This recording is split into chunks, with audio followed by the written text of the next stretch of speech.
This is me now. This is me now. Yep, Jennifer Lopez just announced that she will be releasing a new album in 2023. But me and a million other people are wondering, who will be singing on the album? When she says this is me, does it mean she will actually finally be singing the songs? Or will Ashanti be doing the work for her again? I mean, I referenced the record for her, which is, done a lot in the music industry, and they left my background vocals on there, so. Okay, that right there is Ashanti admitting that her voice was left in the background of a J-Lo song. But according to some people, Ashanti did more than just background singing. In fact, decades later, fans still say that J-Lo stole Ashanti's vocals and almost ruined her career. Let's be real, guys. J-Lo has always been slammed for stealing from other people, especially black artists' vocals for her songs. But this whole drama escalated when J-Lo allegedly said that she would be singing a Whitney Houston tribute. Apparently, she told Times, "I feel that Whitney's songs fit my vocal range very well. I'm going to sing I Have Nothing and I Will Always Love You." Adding to the internet speculation that the claims were true was a clip published on Twitter that even featured a raw audio of Miss Lopez rehearsing for the Grammy performance. I don't waste dream. No. Whoa, I'm sorry everybody. That hurt me too. I don't waste dream that fine. Well, Lauren Schwartz, a representative for J-Lo, confirmed that the quotes attributed to her were fake and that she had not announced any such tribute to Whitney, saying, "There is no truth to this rumor and that interview did not happen. We are looking into the audio clip, but either way, it is not related to any Grammy performance." So, one of the reasons why fans thought J-Lo singing a Whitney tribute would be wild is that she allegedly doesn't even sing her own songs and has people like Ashanti to thank for her success. Remember when J-Lo released I'm Real in September 2001? That song was lifted from her second studio album, J-Lo, but according to Ashanti, the song was supposedly being saved for her, and it's not clear why Gotti, who signed Ashanti to his record label, Murder Inc., had handed the track over to J-Lo in the first place.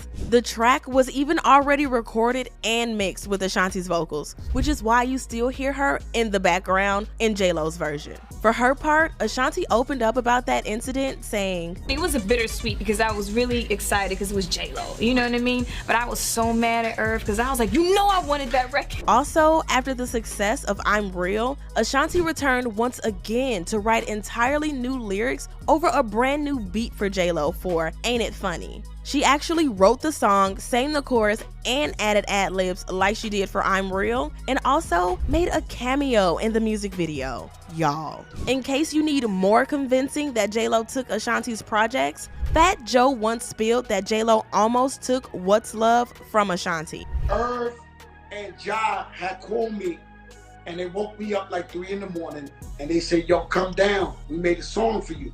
It's right after Pun Pass. So when I go to the studio, it's like 4 in the morning. They play What's Love and you on it.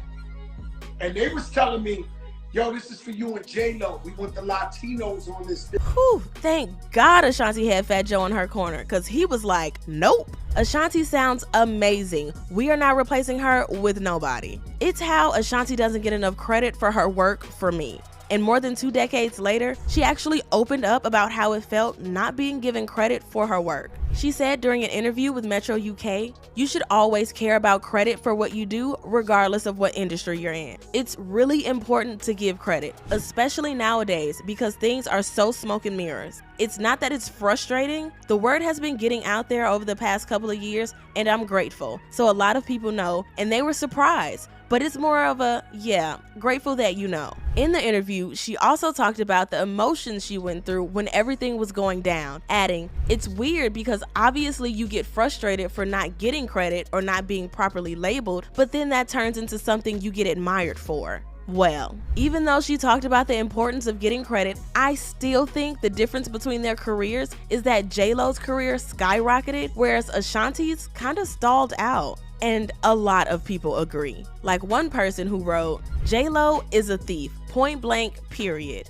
Bringing up legends who can actually sing, Ashanti's vocals were straight up used. And another person added, Ashanti baby, I'm so sorry J-Lo stole the career you deserved. Okay, other than the Ashanti drama, some people also say that J-Lo's success is because of Tommy Mottola. In this sense, so, J-Lo already had a little bit of fame from being on In Living Color, but she couldn't break into singing because, you know, she couldn't sing that well, and she couldn't get on Broadway because she couldn't sing or act well enough. And this is where Tommy comes in. His marriage to Mariah Carey wasn't going well, and Mariah wanted out of the marriage and her contract with Sony, and Tommy wasn't gonna let that go easy. So he gave J-Lo a song that Mariah had already recorded and then shelved Mariah's version and released J-Lo's version. Does it make sense now why J-Lo and Mariah still don't like each other to this day? From some people's point of view, it looks like the only reason J-Lo is famous now is that Tommy wanted to spite Mariah, which would make sense considering that they got a divorce like 2 years later. And then Mariah released the masterpiece that is Emancipation of Mimi. The only problem is that going forward, J-Lo needed a lot of help with her songs to pass as an amazing artist. And I'll be breaking down a couple of other songs she got a ton of help with, other than the ones that Ashanti came through for her on. For starters, All I Have is the second single from This Is Me, but once again, most of the vocals were contributed by someone else. Most of the chorus was a vocal sample from Deborah Law's Very Special, and Sony received consent for the use of the sample, but apparently Deborah Law's was unaware and even took them to court. However, the voice you hear on the chorus is not Deborah's, but Makeba Riddick's, and J-Lo literally barely sings at all on this track.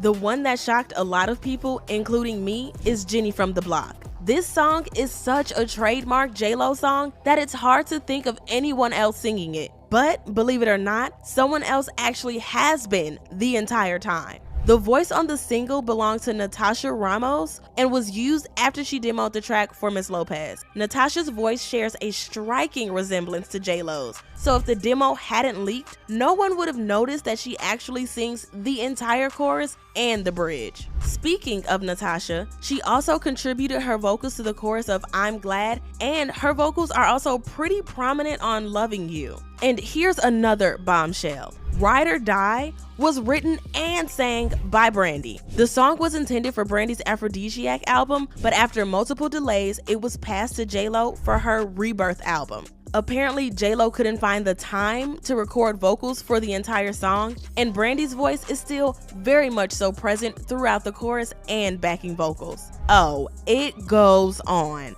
The chorus of If You Had My Love was sung by Shawnette Harrell, and her vocals are mixed like background vocals. Even J-Lo's song Play is majorly sung by Christina Milian. Like, why not just feature Christina in the song? Anyway, Get Right, which has also been very controversial, was originally recorded as Ride for Usher's 2004 album Confessions. However, after the song failed to make the album, the track was passed to J-Lo as an apology. Usher apparently did not sign off on this and demanded publishing rights. Other than that, most of the vocals are apparently being handled by background singer Rudana Haddad. Word on the street is also that Canella Cox is the voice behind Love Don't Cost a Thing, although the fact that she's uncredited and possibly unpaid for her role as a background vocalist makes this kinda hard to verify. There's also no one listed as a background vocalist for I'm Gonna Be Alright, which is confusing since the vocals during the chorus